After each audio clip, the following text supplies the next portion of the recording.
Okay, now our risotto has reduced a little bit more, and we're going to go ahead and start plating.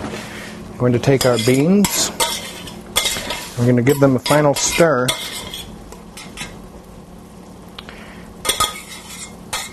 We'll leave some of the juice to put on the top with the red onions so that the color comes out nicely. We're going to take our risotto off the heat and stir in the cilantro.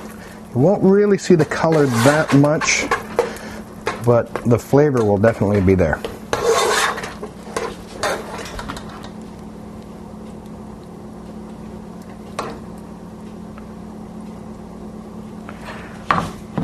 Scoop that on,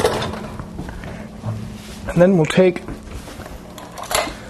another half tablespoon of Parmesan and just sprinkle that over the top. Okay, now we'll take our steak out of the oven. See, it's browned up very nicely.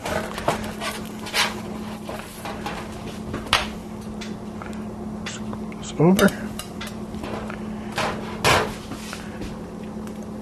And there we have creamy mushroom and cilantro risotto with green beans and steak in a balsamic basil Dijon marinade.